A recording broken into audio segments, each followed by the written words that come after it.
Where are all the 5-foot-something girls? Go to work all day, come home, scroll TikTok. If you know what that is, then I love you. If you don't know what that is, then that will make no sense to you. But I have a feeling that this is the right demographic for that joke, so I hope you guys know what I'm talking about. What the heck is up, you guys? Okay, hi guys, my name's Shannon Beveridge. Welcome back to X's and O's. So happy to have you here this week. Can you even believe I don't have a hat on and my hair is down? What a treat. It's a treat just for you guys. I hope you enjoy it. I hope you're happy. The forehead's out. There she is. Today's intro is going to be pretty short. Pretty short? Hello. It's okay. Zoe just came home, and I'm filming with my door wide open. I don't know why I'm doing that. Would you mind closing my door? Oh, look who it is. Say hi. Hey guys. Wow, that was like ASMR-y. Before I get started, if you're watching this on YouTube, I would be so appreciative if you hit the thumbs up button or comment below. And if you're watching on Spotify or listening on iTunes or wherever the heck you are consuming this podcast, if you have time to rate it, it means the world to me and it really helps apparently. So I'm going to keep telling you guys that. So yeah, if you have time, I would love you to do it. Also, there is Patreon content from this episode. It is up right now. So if you're watching, if you're listening, there is extra content on Patreon with me and Connor. You can find the link in the below. You can find the link below, and it's just patreon.com/nowthisisliving. So it's not hard to find if you want to sign up and get that extra content. I feel like, yeah, there's good stuff coming, good guests coming. You guys might want to watch, and there will be content on Patreon of everyone, Connor included, who I love so much, and I'm so happy Connor came on the episode. I don't know what's going on. I'm so happy Connor came on the podcast because he doesn't often talk about his relationships or love or sex on his content. And if you've followed him for a long time, which I have, and I love him, I've always been curious. I mean, I know him, so I've talked to him in real life, but I've always been curious to know more about like what y'all's relationship is with like his relationships. Like, what do you know? What don't you know? Well, today you're going to find out some stuff at least. And I hope you really like it. He is the most adorable boy in the world. And yeah, it's fun to every once in a while mix it up. Have a boy on. Yay. Okay. I did my thing this week again where I kept a note, and honestly, there's not that much to go over. I wanted to just tell you guys that I did get a cold plunge, and it does look like a pickle jar, and I'm gonna post like a picture here so you can look at it. But if you follow me on Instagram, you've already seen it. I haven't gotten in it yet. I think that would be funny content to put on Patreon if you guys want to see that. Maybe I'll do it. Do a little talking in the cold plunge. I've never done a cold plunge before, and I'm not sure I'm interested in that lifestyle, but I now own a cold plunge, so maybe things are changing. It's my health and wellness year, apparently. I'm gonna be fit as fuck. Doubt it, but I would love to try. I would love to try to get more fit. Let's do it. Anyway, last thing I want to talk to you guys about is that next week I am going on a cruise with my mom, my dad, they're divorced, my sister, and my brother-in-law, and me. I'm going to be by myself. Awesome. But it's going to be so much fun, and I'm going to be posting a lot on Instagram and Snapchat. So I just wanted to tell you guys now, you should definitely follow me on those platforms if you want to see all of that content. I also will be filming an episode with my parents because they are exes, although they are straight, which this is usually we're talking about queerness, but they are exes. So it does fall under the category of this podcast. I think it'll be really interesting. I think it's beautiful that they've been able to like maintain a friendship with each other even after getting divorced. So I want to talk to them about that and other stuff. If you have questions for my parents, please leave them in the comments below on this video so I can look at them and ask my parents. Obviously, they will also probably talk about me and tell you more about me from when I was little. And maybe we can talk about like my queer coming out story journey and when they knew I was gay, what they thought about it, etc., etc. I also want to have my sister and my brother-in-law pop in and talk. I know you guys, I already did an episode with my sister. She's a therapist. And if you haven't watched it, you should watch it. A lot of people really liked it, but it was short. So maybe a little bit extra content with Casey in this one. We can talk more therapy stuff. So again, if you have questions for Casey, my mom, my dad, or my brother-in-law, Jared, please leave them below so I can ask them. I think it's going to be really funny. But yeah, and also follow me on all those other platforms. Everything is in the link below. Everything's below all the time. You can always read it.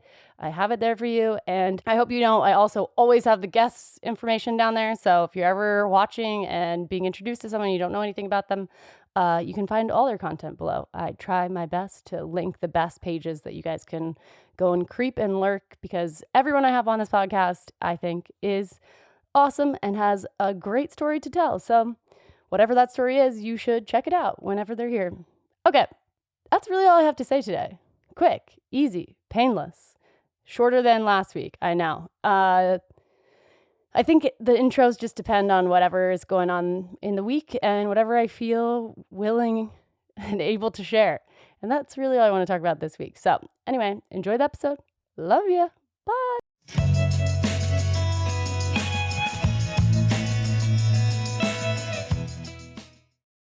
Okay, hi guys, my name is Shannon Beveridge. Welcome back to X's and O's, a podcast where we talk about queer relationships and sex. And I'm so excited for the guest we have today. He's an OG YouTuber. He is a published author. He's very gay. It's a direct quote. Yeah, his name's Connor Franta. And he is also the second boy I've ever had on the podcast. Commotion for men, yay! We need representation. We need it. We have it so hard. Can I confront you about something that you did to me last time we met up? Yeah. I'm kidding. I'm like, what did I do? Did I do anything? Because that's my favorite thing to say is like, can I confront you about something? Matt King says that all the time. Or when someone walks by you and you don't know them, you say like, we were just talking about you. Oh my God, that's horrible. Don't do that. Don't do that.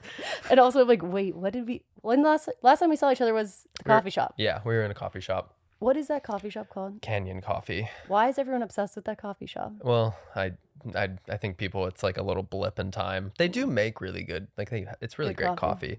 Fun fact, the owner of that coffee shop actually went to my college and knew my sister. And the only reason I knew that is because when she was visiting town, we went to the coffee shop. What? And she saw the person she knew. What? And I was like, that's just very like simulation-y strange. That's so bizarre. Wait, and where are you from? Minnesota. Minnesota. Oh, for sure. Oh, don't you know there? Oh, it's cold up there in Minnesota. I can't believe. So super Midwest. Yes. Like the Midwest of the Midwest. Like 4,000 people in my town, cornfields surrounding us. I raised sheep vibes. And also 4,000 people, and don't you have like a lot of brothers and sisters?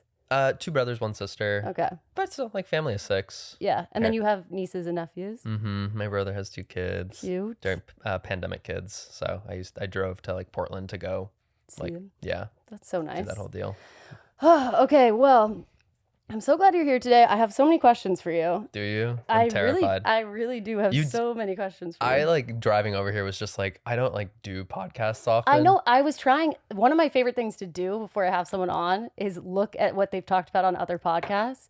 And I was like, you haven't been on a podcast in like over a year. No, just book tour. When I like promote my books, I do kind of the circuit. Mm-hmm. And usually that's like hyper specific about what you've written about, or like, I don't know, what's happening at the time. Yeah. It's less vague. It's very driven conversation. Yeah, which I think is kind of boring. I like the fluidity of just talking about what we even did today or what have you. Totally. But I don't know. Are podcasts intimidating to you at all just because you're not in control at all? No, I'm totally confident and totally excited to be here. A relationship podcast, someone who's notoriously kept every relationship he's had secret. Literally. If you've been a fan of the show for a while, then you've definitely heard me talk about Tomboy X in the past. They're the sponsor of today's podcast episode. Tomboy X creates sustainable, size, and gender inclusive underwear, swimwear, and loungewear. I love their boxer briefs. They make everything from bikinis, briefs, underwear for packing and tucking, and also compression tops. They have everything. And they also have everything from 3XS to 6X. Supporting them helps support my podcast, and also supporting them means you're supporting a queer-owned company, which we love. If you want to check them out, go to www.tomboyx.com/Shannon for 20% off everything in the store. Thank you, Tomboy X. I love you so much. I asked you to get coffee. Specifically, we went so we could talk about potentially doing the podcast because I was like, would Connor even go on a podcast that's about relationships and sex? Yeah, and I'll just like navigate it my own way. As in like, I'll happily talk about. The funny thing is the longer you don't talk about things, both like people are still interested in it, but also people think they can't ask you questions. Yeah. Which is great. It's respectful, but there's also, I'm like, well, if no one's asked, you can like try asking. Yeah. Yeah. You can try. You can see what I'm going to say. No, I was like really actually worried that you would be like, no, but I'm so glad you're here. I really thought you were going to say, no, I'm not going to do it. But would you be my podcast? No. Well, you said we can get coffee to talk about it. I'm like, okay. Well, it was awesome getting coffee with you anyway. I'm such a professional. No, also thank God, because we hadn't hung out since I had a party at my house. Yeah. And that went really well. And that was also the first time we'd seen each other. And like you and I are notorious pop in, pop out, and like it's almost weirdly like it's like old friends. It's that element of like, but we've barely hung out really, if you think about it. And then that was you also always bring this up every time we meet like up. We should hang out more. I know, but we never do. And then both of us love to travel though, and to go, like, I feel like neither of us are just like here. No, we're definitely not. So we're beat bopping around. Yeah, but yeah, you hosted a party and I went and I was just like, wow, it's just like an oasis of lesbians, like a sea of non-binary femmes. Like it's crazy. Literally, that was a good party. Oh my God, it was exciting. Everyone actually hated that party, but I liked that party. But that's because I only hung out with you like all night. Yeah. No, I had a great time. I stayed until it's the latest party I think I've stayed at in the last like 5 or 6 years at being in LA. Yeah. We were there till like 4:30 in the morning. That's an honor. I did a sinful thing. I drove through the McDonald's drive-through. Hell yeah, you did. Yeah, because I was fucking sober that whole party too. Oh my God. Oh my God. I was in like one of my like, I'll go to like hang out with people. Okay, but really impressive that you stayed that late. Oh, it was great. It was so fun. Yeah, that was fun. Okay.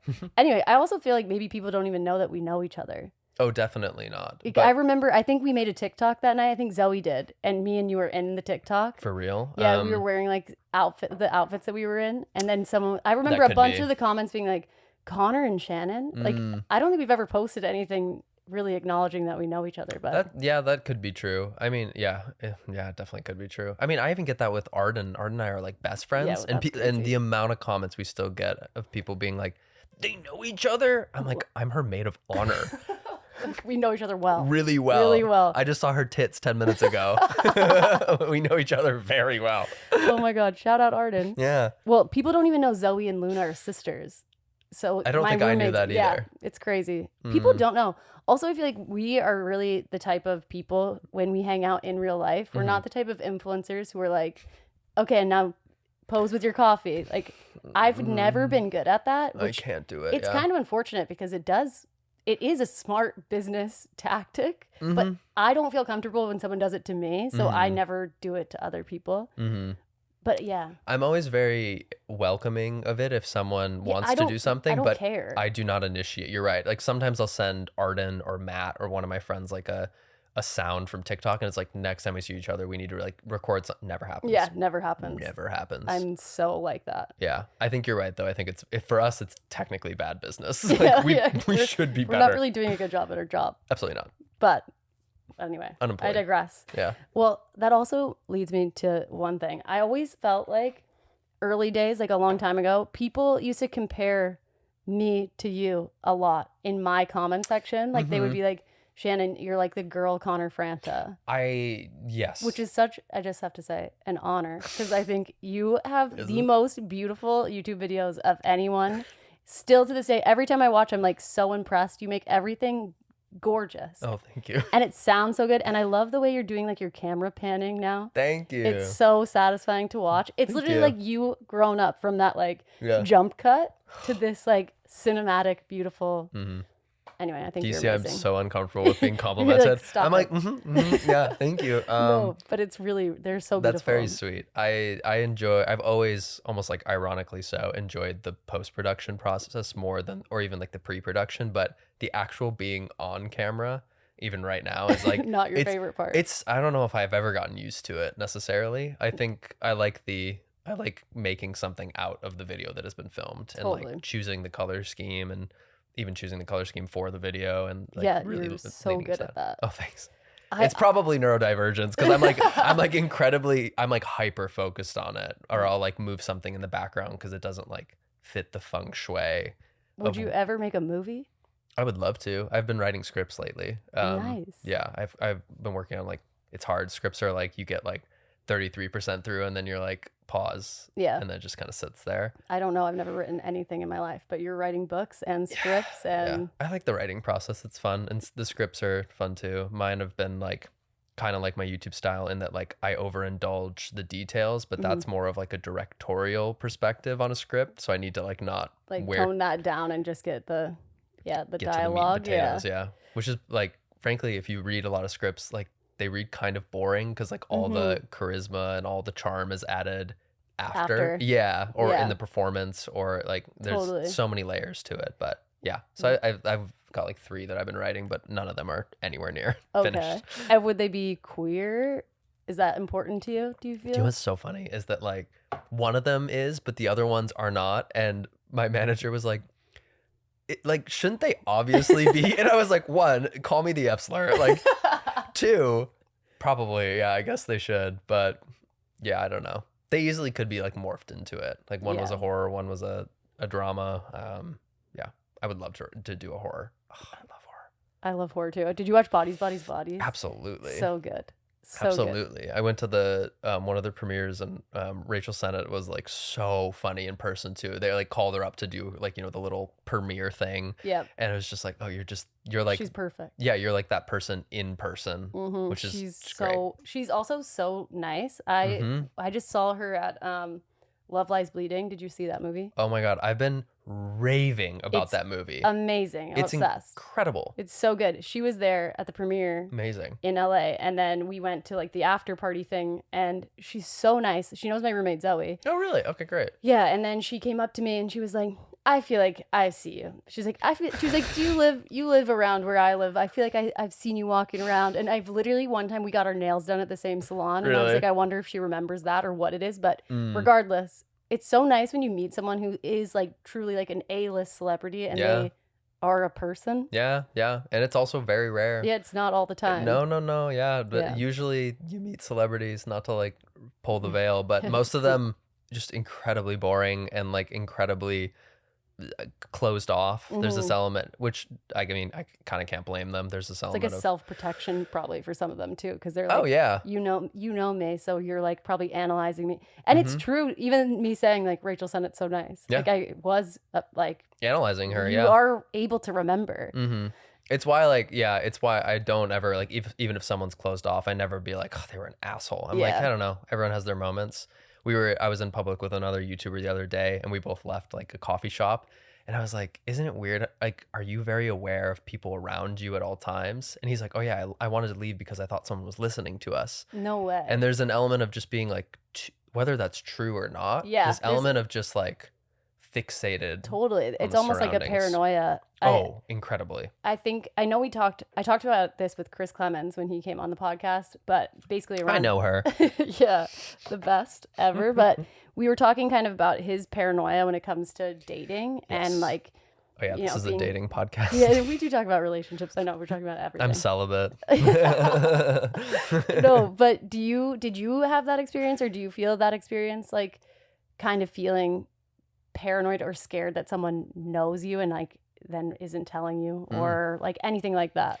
Completely. I would say I go through phases where like I'm more okay with it and less okay with it. It's taken a while to be comfortable with it. This idea of like being on dating apps and not knowing if someone knew more about you than you know about them, as well as if they're, I think to Chris's point in that video, because I watched it, whether they like have an intention with you that they're not stating.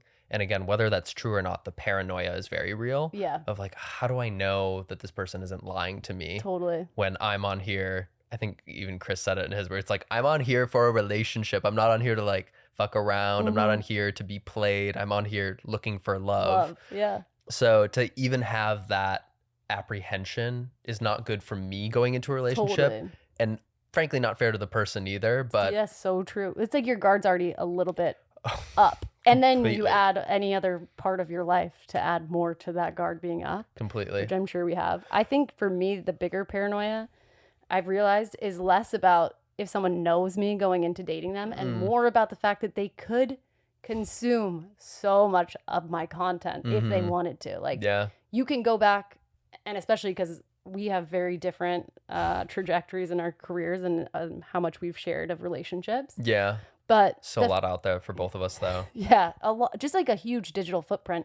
But yeah, the fact that I could date someone and they could go back and watch, you know, my first relationship, they could see my second relationship, they can see my third relationship in different formats. That's so true. I hadn't thought about that. They have actual visual representation of your past partnerships and how they played out as well. If they really wanted to look, they could see it. And I won't know. Someone could tell me they're not looking and they could be looking. Of course. And also, like, I think in general, too, the fact that all three of my biggest relationships are, like, not necessarily that they're all public people, but, like, they all have public profiles. So it's also, like, you can compare yourself to those people. Yeah, which I think as girls, I don't know, I can't speak for men because I've never been one. Speak for men, they speak enough for everyone else. But I think for girls, it's already really easy to compare yourself to other women. So adding that as another element, like, that's kind of where my paranoia comes in. Less about, like, oh, do you know me? Because I feel like, I don't know, I feel like I'm a good judge of character too. For the most part. So I can tell if someone's just interested in me for the right reasons. Definitely. But yeah, I think the digital footprint of it all is scary. I mean, the fact that you've been on YouTube for how long? I mean, I think I it's one of those where I always forget the dates, but it has to have been at least 13, if not like 14 years, which again, and which means it would be half my life. Yeah. Half my life has been online to a certain extent. So you could scroll back and see. Yeah, that's crazy. And also, it'll be more than half your life eventually if you continue down this path. No, it's just gonna it'll all get deleted. There's a button that's ready to like go, and I'll disappear into the woods. It's so crazy. Okay, so should we talk about the journey? Let's talk about your early YouTube days. Sure. You were a part of O2L. Absolutely. Which give them hell. Can you explain what O2L was? No. Nope, I can't. We were a boy band without the music. That was kind of like a thing that a lot of channels were doing at the time, right? Where there was like a person for every day of the week. Is that how you guys did it? Yeah, the collab channel era of YouTube. I hate that word. I don't know why it's been bothering me lately that everyone says era. It's like it's gotten to the point where it's so overused. I'm like, bleh, era. But the collab channel portion of YouTube was like really popular at that time. There was a lot of people just like in different parts of the country that were making friends on Twitter and then making a collab channel and then growing channels and blah, blah, blah, blah. And somehow, I think it was after maybe our first VidCon, all of us went, we were like all Twitter friends. And then right after that, I think this is when we started it. And this was like when we all went as just guests to VidCon and we hung out, whatever. And then we all just like made the collab channels, each person one day a week. We all made it based around a theme. We did that for really only like 2 or 3 years. It was really quite a short period of time, but we went, and at one point every video was getting 1 million views every day, which is just wild in hindsight. It's so crazy. I can't believe it was only 2 or 3 years because I feel like that brand and that like name really follows all of you, I would say. Like when I think of any of you, I do think of O2L. Definitely. But I was also like really consuming YouTube content at that time too. So I'm sure there's also a lot of people who see you now and are like, O2L, what? Yeah. But for anyone who was like consuming YouTube like I was then, I feel like it was such a thing. It's very, I mean, I always think about it as like, it's like, it was like a what Disney Channel is to a lot of people, in that there's just this sticking power of a really transformative period, whether it's like you're 13 or you're 17 or what have you, where just that moment is so fresh in your memory and so like pivotal. Everything was really heightened emotionally at that time. Totally. That I think like that discovery felt so intimate. And people, I love when people come up to me nowadays with memories about that, because it's this like, it almost like people are like 26 and they like become teenagers in front of me. They become like kind of giddy. Like, oh my God, I used to love you when I was a kid. And I was like, that's so sweet. It's really sweet. Yeah, it is so true. It's funny to think, I feel like I've talked about this before, but I have like a similar experience where I have people will come up to me and they'll be like, I used to watch you on YouTube. And I'm like, first of all, drag me. Yeah, literally every time. I'm kind of like, well, I'm still on there, just so you know. You should subscribe. Yeah, so you could watch. You could like. I mean, it's funny. I think that's a big part of the podcast and why I did it too, because it does feel kind of like a grown-up version of what I was doing before. And like, yeah, like my audience has gotten older, and I feel like that older generation of people are consuming podcasts. And also, obviously, the content of the podcast is much more grown up than my YouTube videos were. Fisting isn't for 16-year-olds? Exactly. Yeah, I like never talked about sex, honestly, or very, very barely at all. Me either. Yeah, I was gonna say, what about you? Not really. You're like, tell me about your sex life. What about sex with you, Connor? I watched. Well, the only sex I have is fisting. Yeah. I keep it real PG. Yeah, very PG. No, I don't either. I think I don't know. It's less of, there probably is some sort of internalized like Midwestern sensibility that keeps me from wanting to talk about it publicly, or that keeps me more like timid about it. Mm-hmm. But it is funny because, of course, like as soon as a camera's off, it's like you're not like a prude boy. No, it's like all my friends are just like like come and jerking off is like what everyone's saying all the time, and it's like we're just children, frankly. Like we're all just being ridiculous and silly. But online, on camera. On camera, I know on camera you're a good boy. I am a good boy off camera too. Sometimes. No, you are. You're a sweet. I don't have a really sharp bite. No. But I also think there's something to say, like, it's weirder if you are making a video alone to be like, and when I have sex, I do it like this, versus when you're on a podcast or you're being prompted by someone.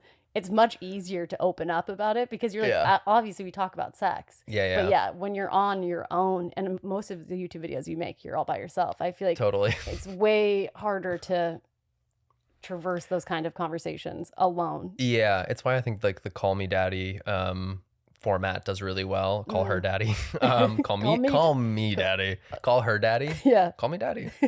Please don't. It makes me so uncomfortable. When people are saying, do people like age you, or like, not as in like to that, where like all of a sudden recently it's like, he's 31. We should just start calling him daddy. I'm like, I am not your father.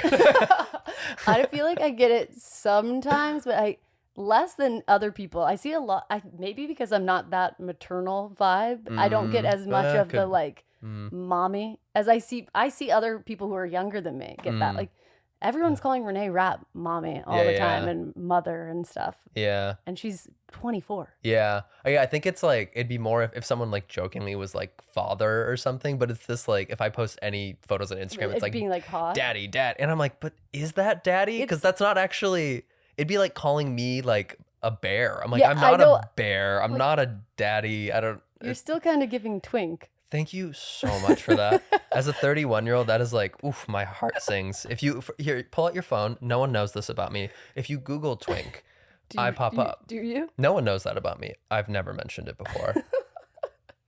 Well, you're almost a twunk though now. Just the compliments. Yeah, because you're sporty. You're a sporty twink. He's running. This boy is running. I do, from myself. You run so much though, it's actually kind of crazy. I like extreme athletics. Like doing marathons and ultra marathons is so fun to me. I know people think it's crazy, but I find it really enjoyable. I cannot relate at all. Like, I don't even know how we could have a conversation about it on the podcast, because I'm like, I'm trying to even work out once a month. Which is wild because you're so fit. Oh my God, no, it's a mirage. I need to. It's a mirage. It's a mirage. These bones. It's not true. I need to work out. Okay, wait. Wait, I was gonna say, I was like, we haven't like, I was even gonna go back to the all dating profiles question. Oh my God, yeah. Because let's go anywhere. Well, yeah, because I know this is the notorious thing about me. You should put this in the front. Is I'm extremely vague and I need to be directed with a question. Otherwise, I will continue. I'm like media trained. You really are. I'm really, and it's less of a desire to hide something. It's more just, I think, how I've operated for so long. It's hard to tell the truth. That's fair. No, the dating profiles thing I was going to say, I have, and maybe you've had this too, but I've had experiences where my dating profile has gone viral on the internet. Or like people have tweeted it publicly. Mm-hmm. And that, luckily that happened more recently. I think if it happened when I was younger, I would have been permanently scarred and insecure. Yeah, that makes sense. Because it just becomes all of a sudden this, like, people like to think dating profiles are public, and they're not. Mm-hmm. They're public to a certain wherever wherever you're around. Yeah, I even see like TikToks of people like critiquing. I know, it makes me feel sad. I don't even if someone's being an asshole, the idea of then making their profile public feels so intrusive. I agree. And it just feels like such an invasion of privacy. Agree. So yeah, when I've had that happen, and that just like further confirms where I'm just like, ugh, you don't know, because the people that tweet it are clearly the people that saw They're me on it, yeah. and they always say like I swiped right, and I was just like, yeah, who are you? You could be anyone. well, yeah, exactly. I was like, imagine if that was someone I went on a date with or was talking to. It's so. Which profile was it? Your Tinder profile? I've had it go viral on multiple platforms. Oh, okay. I've only ever. I can't say that because I'm doing. I hate that I'm saying go viral. It just was like a popular tweet that someone. No, I mean. Someone screenshotted and someone was just, I don't know, made some comment, and then it gets a lot of traction. Yeah, and also you're being critiqued for something that is like kind of vulnerable because you are looking for love too. You're not on there for a hookup. You're like, I want to fall in love. I am at my core. I just want to fall in love. A lover boy. Oh, absolutely. I am. Sadly, that is really who I am. I try, like when I've been single and things like this, I like go through. I'm like, yeah, I'm gonna be a bad boy now. I'm totally gonna be just like a slut. I'm definitely gonna be it. And I'll try it, and I'll go like be a slut for a little bit. And I'm like, but what about love? Like, I cannot take you seriously saying I'm a whore. Let me be a whore. I can't even take that seriously. It's so sweet. What the fuck? I'm a heathen. I'm a slut. I suck dick and cock. No, I can't. And you did it at my birthday dinner. I cannot take you seriously. Why? I don't know, because you're so cute to me. I'm like, also because you're a boy, probably. Yeah, I was just gonna say it's that element too. It doesn't help. But no, I'm the same way. Take me serious. I take you serious. I fuck Shannon. I believe you. I fuck. I believe you. I think I do actually. I'm like, no, I believe you. I actually do believe you. But I do also believe that you're a lover boy. The same way, I feel like I'm the same way. Like, but I feel like you've had longer periods of singleness than I have, because you were single for like a good chunk of time, right? Yeah, I go through waves where I think it is because it takes me a while to feel vulnerable enough to get on a dating app, which is usually where I haven't met everyone I've dated through dating apps, but mainly and when I get on there, then it's this like, okay, you're beginning the process. You're beginning this journey of, in my case, like trying to find someone to be in a relationship with. I'm not really trying to like fuck around. And it's kind of exhausting before it begins. And then if I get lucky enough to get in a relationship, usually I get so invested in it that if it ends, I'm like devastated for a long time, even if I'm the one ending it, which has been at least 50% of the cases. I was going to say, like, do you feel like you dump more or get dumped more? It's pretty even split, I would say. I might dump a little bit more, but it's a pretty even split. Does the internet know you've had any boyfriend? Like, have you ever confirmed any relationship ever to the internet? I vaguely confirmed the longest one I've had to the internet, but not really. I mean, like when I'm dating people, it probably is pretty obvious. I probably got that, like, what is it, that sex glow or whatever. What is that? What's the phrase? That dick down glow. Yeah. No, I probably just like I'm extra happy and content online, so it might be obvious, but no, I mean I've never zero have ever launched, hard launch, soft launch, any of that stuff with boyfriends. Have you ever, like, is there even a kissing picture of you anywhere on the internet? Not that I don't think so. Not that you posted or like approved posting. No, I definitely have been photographed kissing boys before, but that was more like even like early like Tumblr days where like, but no, it's never been my thing. And I think because it's not been my thing for so long, it also would feel weird to suddenly change that. Well, I'm sure it's also built up now as an even scarier thing since you've never done it. It's like, when you do it, will people be so invested in that relationship now? Like, no, I hate the idea of that so much. So no, it's never gonna happen. Maybe once I'm married and like, I was gonna say I have kids, but I don't even know if I want kids. So maybe once I'm married, that I'll just all of a sudden post a wedding photo. Really? That's so. Yeah, that's like a huge reason why I wanted to have you on the podcast too, because we've had such different experiences with sharing relationships. You've dated people publicly? Believe it or not. Have you had sex with them in this bed? Actually, I got a new mattress, by the way. I did see that. Yes. That was great. This is a new one, so nope. There's been no sex in this bed since you got this mattress. I don't know about that, but nothing public from that perspective. Okay. But yeah, I feel like, okay. Has there been sex in that chair? No. Damn. Actually, no. Okay. But Where else in this room? I'll take that into consideration. What objects have been inserted? Nothing. This room is clean. But I feel like I wonder, I also started the internet kind of almost in a relationship.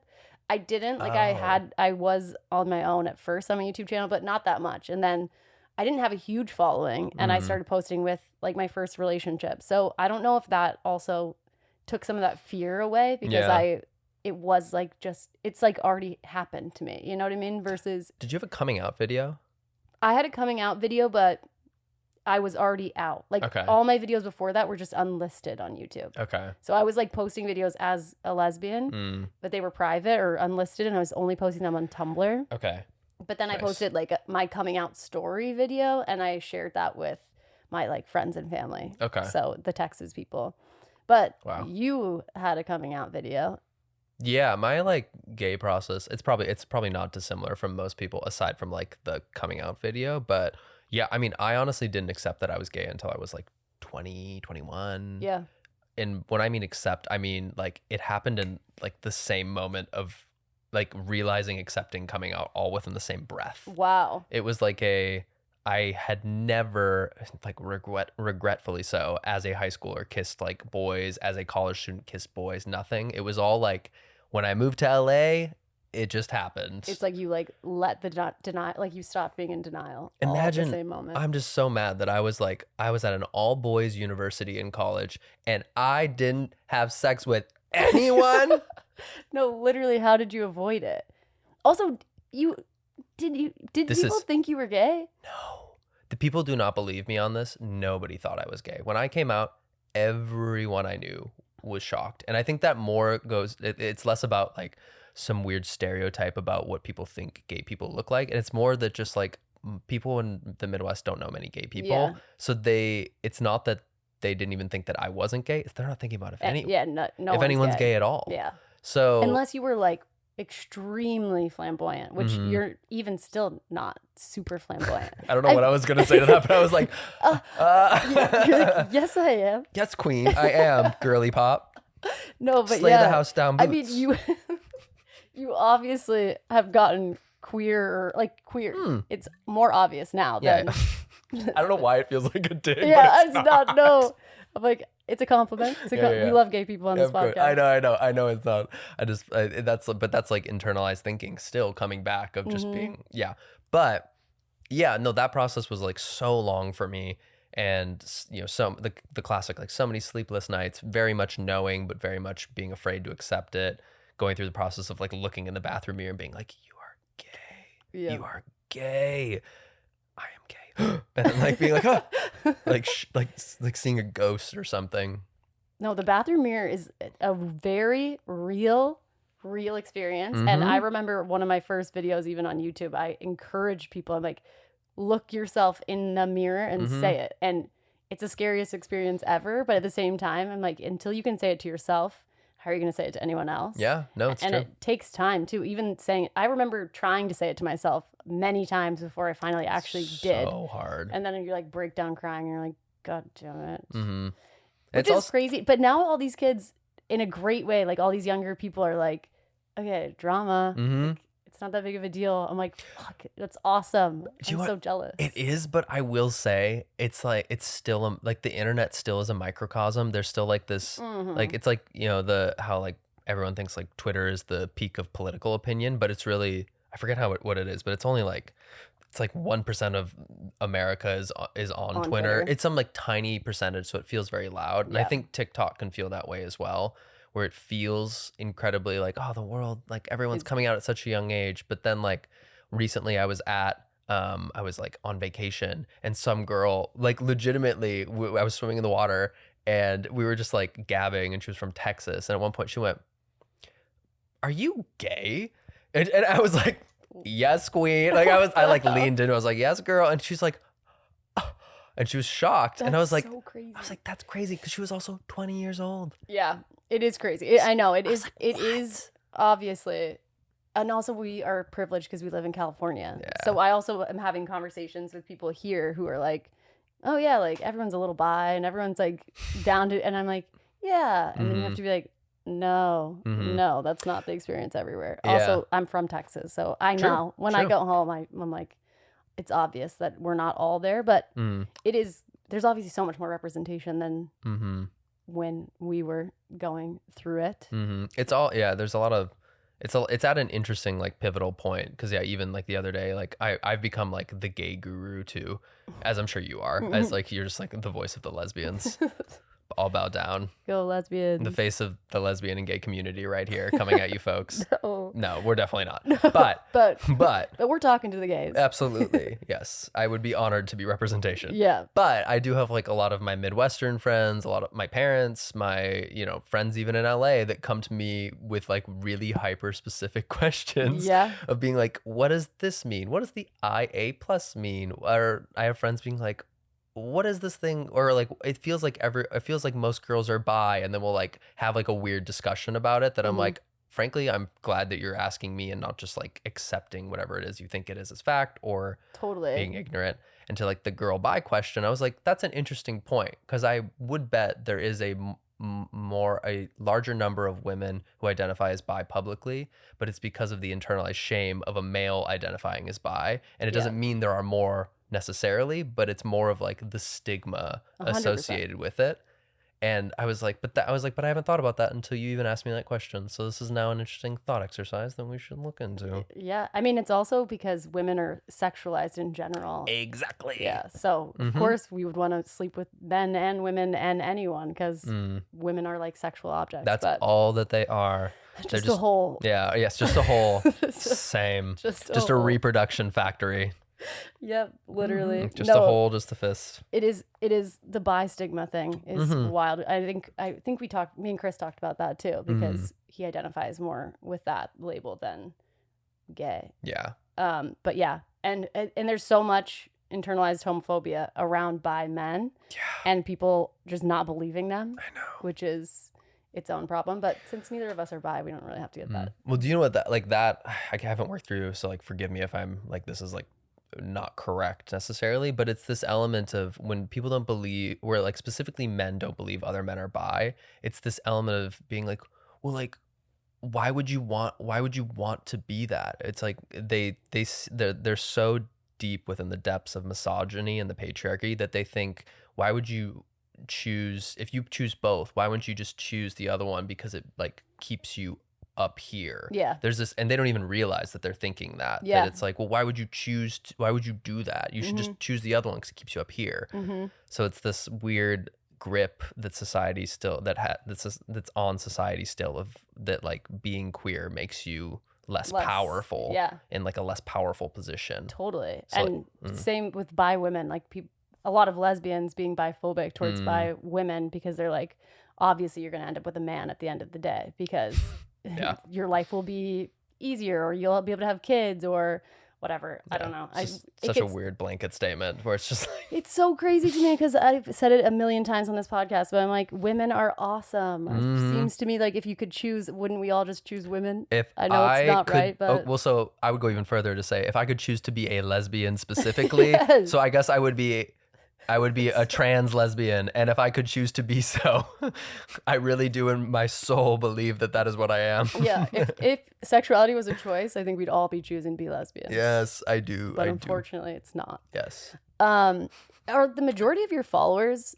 women or girls? Or like, I'm assuming they were when you were in the O2L days. O2L days, it was probably like a swift 90-10 or so, and now it's moved to more of like a 60-40. Okay. So it's always converging or merging into like a 50-50. Yeah, and it kind of, it's weird because I still associate it with it just being like awesome, sweet women, and sometimes men will come to me, I'm like, what are you doing here? Yeah, I was like, are you hitting on me? Get away from me. Did that scare you when you were coming out? That, like, was there any fear when you were coming out that you would lose followers because a lot of your followers were kind of maybe like interested in dating you vibe? No, I think no. I never thought about it that way personally, and no. I don't know why. I feel like it should have been a thought, and maybe going back to how we're both not super business savvy, maybe like maybe like it should have been a thought, but I cannot think of a moment where I hesitated for that reason. Maybe That's hesitating for just maybe it wasn't the right time to share that, but never because of thinking of like losing a following. Yeah, that's good. Yeah. And I don't know if that was blind trust in my audience or just like truly not giving a fuck. I don't know. The funny thing about that video too. Why did that turn off? Oh no. Yeah. A screen of us smiling. Okay, it's possible that we lost video for a minute, but I feel like I've been looking up there and it was there, so. It's hard. Yeah, I can't see from over here. If it was gone, I'm so sorry, and I don't know why it happened. We but really apologize you didn't get to see this beautiful face. Yeah, for 5 seconds. I was pointing at you. No. Oh, no. You do have the prettiest face. Can I say that? That's so nice. Every time you post a video or photo, I'm like, it looks like you're airbrushed, and people will not believe that seeing you in person. I'm just like, Stop it. No, genuinely, Shannon. Like, I see you in person, I'm like, goddess. That's okay. Like, both of us terrible at taking compliments. I'm like, yes. Thank you, Connor. Unbelievable. Thank you so much. Just it's very so pretty.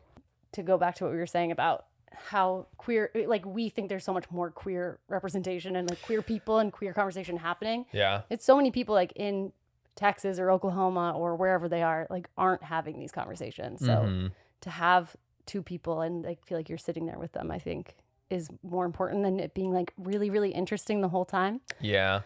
Plus, I feel like another amazing thing is I think every guest I've had has been interesting. So yeah.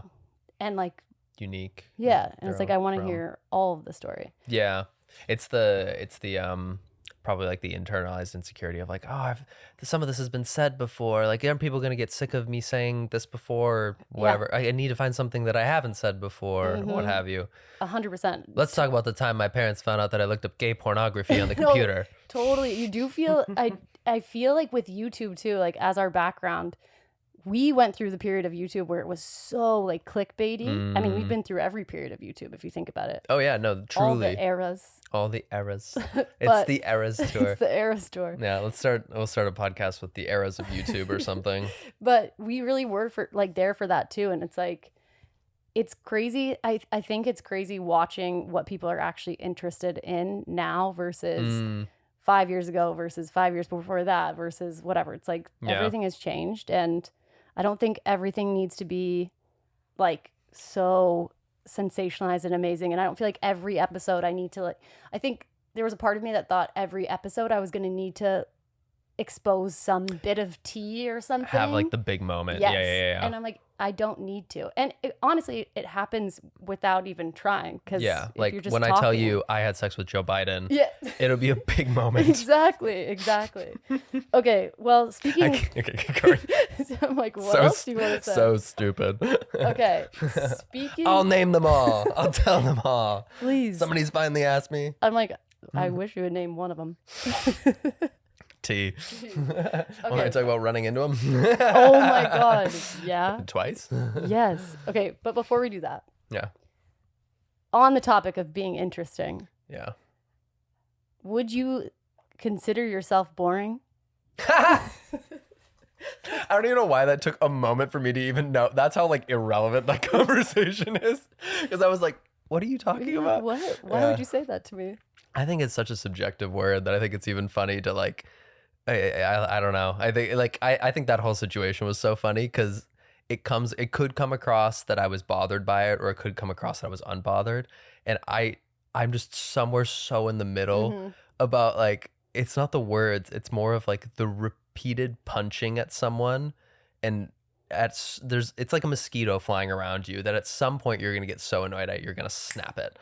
And I'm like, it's just like, why would you pick on someone who isn't fighting back for years and then not expect them to bite back one time? Yeah. Also someone who you're not even having conversations with. Like you're not in conversation. You're not in each other's lives. I have zero memory of meeting the man. It's crazy. Zero memory of that. I'm like, do I give context to this? Maybe I'll just put the TikTok in right here. So if you know, you know. And if you don't, now you know. Yeah. Well, I found the broader conversation that I had behind the scenes with other YouTubers more about, some people were more discussing like the vagueness of like gay on gay cattiness or crime or what have you. Gay on gay crime. Gay on gay crime. And yeah, that was more, I found that to be more of an interesting discussion of you know, where does that come from? Because it does feel like it's a little bit more of like in the queer community, sometimes there's this infighting that we can do, or like specifically gay men can kind of be like nasty towards each other. And I don't know where that comes from, because like it could come from the history of, you know, reading and shade comes from drag queens and comes from like black people and black women and black trans women, and like they invented reading and shade. So I don't know if it's like white gays mimicking what they think it means to be gay or something, where it's like, to be gay, it means you have to read someone. Yeah, you have to be like sassy and call people out and be honest. It's like, you're not being honest. Okay, that was the thing that like completely made me make that video, is I'm like, what does that mean? You have to be honest. Or like upholding honesty, and at what point is honesty just being cruel? I mean, or unnecessary. It was completely unnecessary. Yeah. So completely. Yeah, I don't know. It's also like truly does not. Obviously it doesn't matter, but I think we would be wrong not to bring it up, just because obviously everyone, I think, and I said this to you earlier, but I think everyone was so excited for you to stick up for yourself. I genuinely think people were like, fuck yes, Connor, like say something. It seemed like he even was like, okay, yeah.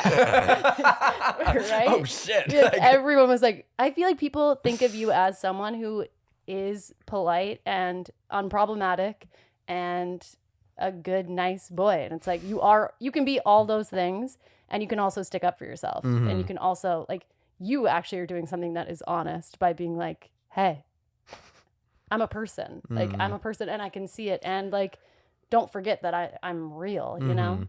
And I think that that's a greater takeaway from a situation like that, is also to everyone viewing it, is this, you know, people, even though you may not assume people have seen your comments, or your comments online to strangers feel like they go into a void, it's a person on the other side every time. Totally. You know, if it's a comment on a TikTok that this is made, like, it can be received, and therefore you should post it as if it will. So whatever you post, you should be prepared for the person to read, and are you okay with either hurting that person's feelings or whatever the intended message is behind it? Because there's just so much like noise online, and I get that, you know, maybe it's this like insecurity of wanting to be seen, and that's where that comes from, but just realize that like it's human beings talking to other human beings, and Totally. I don't know why. Well, and it's also one thing to be a troll online, like commenting, because I think some of those people do comment those posts with the intention that you see it. They're hurt people and they want to hurt you back. Yeah. So I think it makes it even more just like embarrassing to see someone who holds any kind of like following, or like you know what it's like to be talked about online. If you're creating content, so it's like you know the responsibility that you hold, and you did it anyway. And I'm just so stoked that it blew back up in his face. Because if you came out the winner of that by far and away. Thank you. And also, you also came off so not boring. You were like, oh, I'm boring? Do you know what's ironic? I was on vacation in Hawaii, driving around in a Jeep, going to beaches, and I'm like, really, like, there's times you probably could call me boring. Really bad time to call me boring. I'm on top of the world. I was like making poke and like in the jungle, the rainforest. I felt like Bretman Rock. Like I was living my fantasy. I'm like, ooh, real bad time. Yep.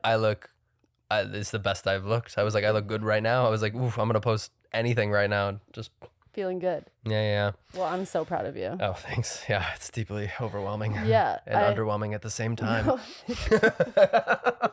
No, but I think you crushed it. And I loved watching everyone's take on it. Chris Clemens' take, also amazing. Maybe I'll put that in here too. But oh yeah, Chris texted me just like, is this okay that I posted this? I'm like, I'm not going to police anyone's content. Do your thing. Like everyone can post whatever they want. Yeah. But yeah. That was wild. Yeah. It's been weirdly nice to reconnect with people over it, which is going to sound hilarious, but the amount of like random people that I used to know that texted me over a moment like that, I was like, what an unexpected moment out of a viral video is that I'm suddenly getting coffees with YouTubers that I haven't seen in years. Yeah. Like he really did you a favor. You know it. Kind of. I like have to thank you. It was kind of a great moment. It was kind of great. Thanks so much. I know. Well, okay. I wonder if we could traverse this conversation in a way, because I think there's a good segue here, which is both of us have experienced being talked about in online in different ways, and not just online. Okay. In art. Okay. Potentially. Of course. And talking about people in art. Yes, and both of us, I think, tried not to talk about, like, tried not to stick up for ourselves or tell our story. Mm-hmm. I clearly have changed that, and now I'm doing this podcast, and a big part of that was because I wanted to have my voice back and to talk about those things. But I feel like you have taken a different route, which is just to never, ever talk about it. Yeah. How does that feel? Do you feel like this was a good way to bring this up? First of all, wonderful way of navigating those, like, it was like the floor is lava and you're jumping around on like pillows being like, it's tough. I don't know. I think that like, it's really tough. It's one of those things that like, it was really tough for me to stand up for myself, because also I didn't know if there was something to stand up about. I think the hard part was having things consumed by other people that are written from a perspective from someone else. The hard part is then they assume that is the story. Is the truth. Yeah, the truth or what have you. And then to have that kind of like forced onto you. Mm-hmm.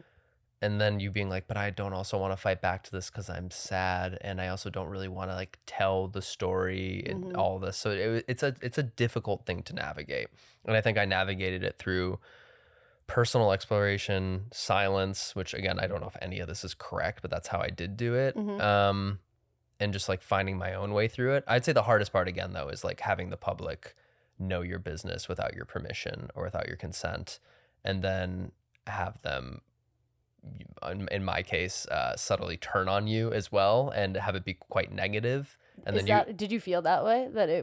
I had to change my phone number at one point because I got voice notes telling me like how like much of a loser and how shit I was. Wow. Yeah, I got my phone number got leaked, and then I got voicemails like that, and I got texts like that. And and to like have said nothing about it was just devastating to me. Yeah. And then also to have like lost friends during it too. Yeah. It's just like, it's a really hard time, especially as someone who is young, fresh to LA, freshly out, and just also kind of deeply difficult. Would you say that was your first like heartbreak? Like your first? Oh, definitely. Yeah. Definitely my first heartbreak.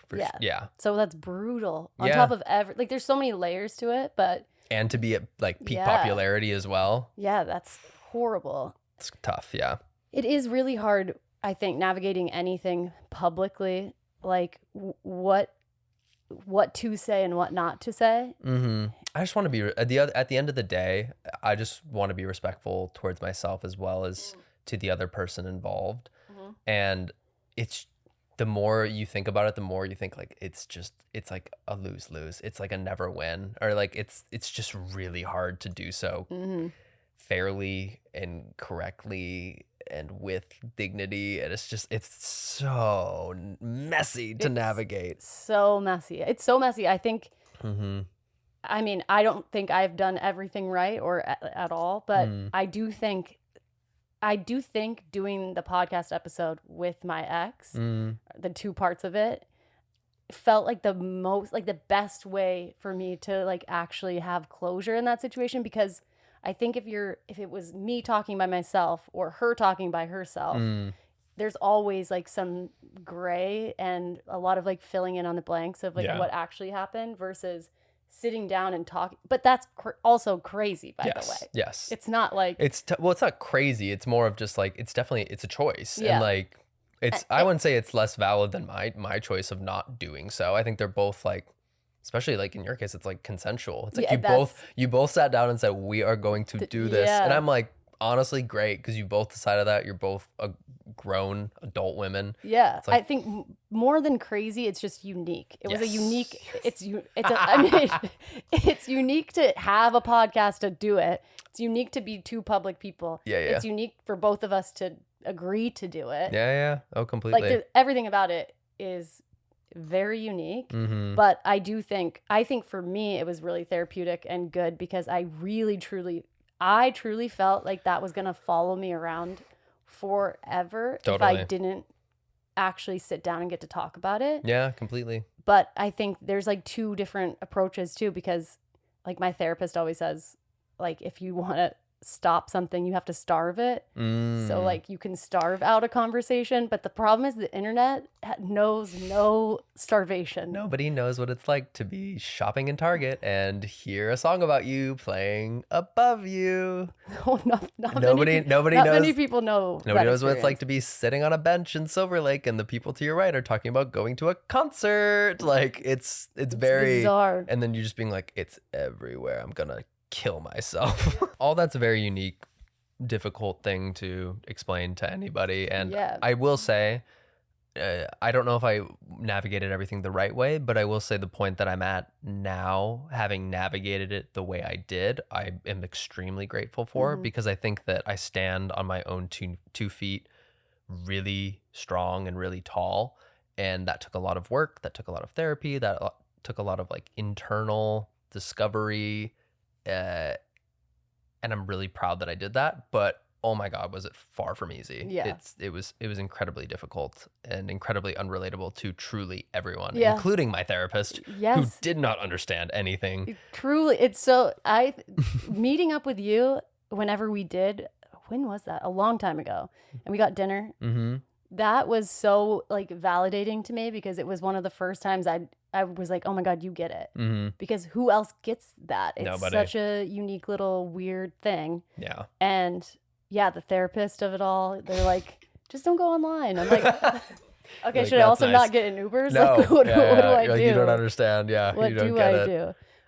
Yeah, no, it's difficult. And it also, like, to your point, like, it helps to have those conversations with your ex too. Like for pretty much the most part, anyone I've dated at some point or another, I've met up and reconciled with them, including the ex in question. And I don't hate anybody. I think I can confidently say I do not have any sort of like beef with really anyone that I actually know. That's amazing.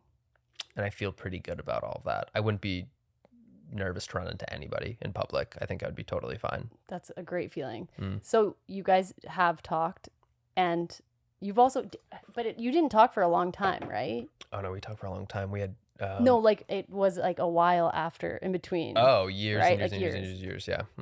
Years and years and years. Yeah, and it's probably for the best, because I feel like when we talked about this before, not on the podcast, I feel like you were in a really good place by the time you actually did talk, versus if it had been fresh, you probably would have been way more rocked by that. I was so confident. I was like, I was so like, just like, I don't know. I like, it didn't faze me. Yeah. That's awesome. Yeah, it was great. It was like, didn't you two run into each other at like a Taylor Swift concert or something? Ours was the Bodies premiere. No way. Oh my God. Okay. Yeah. I'd love to run into someone at a huge public setting. It's the best way to do it. Yeah. Well, I'm glad that you feel good about all of that now. Also, you also have a unique experience because you are a writer. Did you write anything? Well, so that's why I almost say, like, you know, pot calling the kettle black, because I'm like I write about everything, and you know, it's not I'll say the word, it's not like in me to police someone else's art, although I think there's like, you know, maybe a respectful way to do it. I also am like, we're kids, like kids do things, they don't think about things all the way through. And yeah, I mean, my second book has like plenty of things that were talked about in it that had no permission from the person, and I'm honestly afraid a little bit to read them, but haven't really read it since it's been published. But I was like, what's in there? So yeah, it's like, you know, at a certain point, you just, I don't know. Yeah, but that's part of the game. I mean, yeah, it is art, but it's nice that you had an outlet that is truly also respected as art, because I feel there's something interesting about what I'm doing as a content creator when I make art when I make music videos, or if I make like a short film or whatever, that's art. But most of the content I'm creating is literally like first person, me talking. It's there's something so different, and like there's something different about writing a song where an artist can be like, you know, there are other writers in the room, and there's like liberties taken, and it was like inspired by you, but it like wasn't, it's not literal. You know what I mean? That you can say that. If I sit down and I say this happened, like there's no artistic liberty. It's just she killed my dog. Like she killed my dog. It like just becomes like gossip. Yeah, you know, or that's how it feels. It doesn't feel like an expression of myself. It feels literally like just like a confession versus something artistic intertwined with it. So I'm happy you got to like write that book and like have that outlet. So you got to have like a little control. Totally. Yeah. It definitely was a form of therapy as well as a good like creative outlet. And there's plenty of things that were cut from that were probably like a little bit too like direct and obvious. I'm still like everything I write about is still like vague enough. It's more about the experience than the person. Classic me, like never like fully like leaning in, but slightly leaning in. Yeah, I'm like really grateful for that, for all the writing that I've done. Do you feel that dating someone after dating like people that are public people or whatever, do you think that that's created an aversion to you to wanting to date people who are more private people? I don't know. Is that more I've dated attractive to you now? Yes and no. I don't think it's necessarily like something I'm not really like not looking to date someone famous and to not looking to date someone who isn't famous. I feel like there's like an element of it that is so I almost don't have an opinion. There's of course like an element of anyone who's in our industry feels like they'll get you more, which feels appealing. But then I've also dated people in our industry and I'm like, and you get them less. Yeah, you get them less, or there's just like, it's just not like, chemistry is chemistry. I think it goes beyond job. It goes beyond like understanding of someone's realm that they're in. It's more of the desire to understand. Totally. So yeah, I mean like I've dated plenty of people who have literally nothing to do with social media, and it's both a breath of fresh air and it makes them know less or know more. Yeah. So yeah, I don't know. It's like it's almost like not a thought. Totally. I definitely have tried both and like had that perspective of being like, the only person that will understand me is someone who's an actor, and then you try it and you're like, didn't work at all. Actually, kind of hate them. Yeah. Yeah. No, I can imagine. But they're hot. I feel like with the podcast too, for me, it's so much sharing that I think it would be really hard maybe to date someone who's like an accountant, where they're like, are you gonna really share everything? But also, I don't even think that's true because I'm not sharing. It's tough, yeah. I'm really trying my best not to share like intimate. I don't want to tell like any sexual story or like talk about anything and people be able to be like, and that's about this person. Totally. If I can help it, I would like to keep things more general. Like, but I really want to talk about sex, especially lesbian sex or like girl. Yeah. Because there's so few like definitely outlets talking about it, and also just in a way that makes it less intimidating because completely. I think there's so much. I think sex in general is like really intimidating, and and if like I don't know, like it's a societal thing though too. I think it's like part of it's intimidating purely just because no one else is. So it's really like important that you are also just like normalizing. Like I used to cringe if I heard the word strap on. Like I'd be like, oh my god. Now I'm like, and the word lesbian even, Oh yeah. Oh, and absolutely. Now I'm like, lesbian this, strap on this. She's got about like 8 strap-ons over there. They're like hung on the wall. Is that one 16 inches? The fact that Shannon, that's literally where they are over there. I'm like, what do you know? Like, what do you see? What did you do when I went out of the other room? I've been spelunking. What were you looking at? Just searching, just curious. Okay, on the topic of sex. Yes. And then I have had it. The rumors are true. Slut. Yes. He's a slut. Thank you. Finally, in my slut era. How do you feel like you learned about gay sex? Like porn. Really? Or like, because I feel like I know very little about gay sex because I'm not having any of it. But I do feel like the conversations I've had with my gay friends or bi guy friends is like, there's so much like prep work and things that like they didn't know about and they had to ask and like have kind of awkward conversations or there's a lot of that you Googling. Like a lot of Googling, a lot of like I guess like friend conversations maybe, but like I think in the beginning stages the friend conversations aren't happening. It's a lot of Googling. It's a lot of like trial and error. Just figure it out. It's like I know that someone needs a douche. I know that someone needs lube. I know that all of us need lube. Everyone needs lube. So much lube. Is great. But yeah, it's a lot of like, this is what I think needs to be done. We'll keep trying it till it works, but who also knows if what I'm doing is what everyone else is doing. Yeah, totally. Yeah, but no, yeah, I think a lot of it is like, yeah, classic. You just search the internet for it, and What eventually were people doing without Google? Oh, I don't know. Probably pain, Hurting each other. Yeah, pain. Probably. Yeah, literally a lot of pain. Debauchery. I feel like the same thing with lesbian sex is a lot. It was a lot of trial and error. Yeah, and I think I've always found that like I'm always gracious, like even as an adult, it's like you're gracious to your partner. So like why wouldn't someone be gracious to you? I think if you're willing to, at least in my case, like if I'm willing to like have sex with somebody, like there is almost nothing you can do during the sex that is going to be like awkward or a turn off in terms of like if something goes wrong or what have you. I'm like, it's fine. We're already committing. If you're already there. Yeah. It's like we are committing to this. We are committing to this. We both know what's happening. Yeah. So true. So true. Communication is key. Yeah, it's key. But yeah, you're right. There's not a lot of resources on it. There's a lot of like heteronormative sex resources. I always think back to in school how of course you're just learning about like, you know, penis to vaginal intercourse. Totally. And it's condoms this. And, you know, sex once, have a child. I mean, honestly, fucked. Barely even. Yeah. I think we learned abstinence.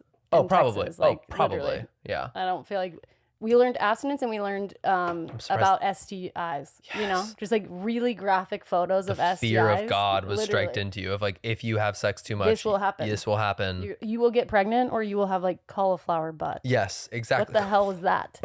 Do you remember that? I'm like, what the hell's going on? Oh no, yeah, they show you those graphic images. Yeah, it's like, thank God I don't want to have sex with anyone anyway. I know, and it even in like hetero relationships, I'm like, this isn't helpful to anyone. This is helpful to literally anybody. This doesn't actually show you what's going on. No. Or in terms of like men having no idea how a vagina works, they're like, it's like criminal. This clearly didn't work for anybody. Criminal. If it was, yeah. You didn't have sex with any boys in college, but did you ever sleep with girls? Yeah, and yes and no, and that like I never. I'm technically gold star, and that I've never had, but I've as in like I have slept with girls, but I have not had sex with girls. Okay. And I had a few girlfriends, so it's even funnier. That just shows the Midwestern like. Oh yeah, it's sensibility. Easy. It's so easy to get away with being a virgin. Where we're from. Absolutely. It's like the best part of it. It's not really. It's just like he's just a nice boy. Yeah. He's just a nice boy. I believe in God. Yeah. And I want to go to heaven. Mm-hmm. But I will say, and it's a funny thing, like that doesn't negate the fact that I didn't want to have sex with girls. I think a lot of people would say like you were gay, you probably didn't want to. Oh my God, no, I wanted to like crazy. Yeah, you're still like horny and going through puberty. Yes. I can imagine that would still be exciting. Yeah, and even now sometimes I'll see videos online and think like I could do that. Absolutely. You heard it not a question in my mind. And then I'll text my straight friends and look, what the fuck? That's crazy. I was like, but do you think about that with boys? Yeah, no. And they're like, no. Yeah, but they love to pretend they're a 2 on the Kinsley scale. Okay, but I respect that. What would you say you are? Probably like a 5. Okay. Maybe a 4.5 on a different day, but fair. But yeah, but not bi. Not bi. I'm not bi. Not bi. No. Would you ever like have a threesome with a girl, like 2 guys? Sure. 2 boys and a girl. Well, I say sure, but then I also remember that I'm a monogamous person looking for marriage, so it probably won't happen. No, but in the terms of like some perfect random world, you were in a party and you were really into some guy, and then you got invited into a threesome. You would be like, sure. Yes. If the all the factors were right, yes, definitely. Yeah. I think about this as well, and I'm like, I just don't know if really? I could handle a guy being around at all. I just don't know. Your presence is irking me. I just don't think. I mean, I think I would have an easier time with a queer guy, like especially like a gay man being around. I just like. To be fair, I did always picture if there was a woman involved, the woman would be like queer. Yeah. They have to be queer. I can't have a straight person involved in the throuple. I think for me, the thing is, I think it would be too much of a treat for the guy. Like, I don't want to give any straight guy like that look into that. Like, I feel like they don't deserve it.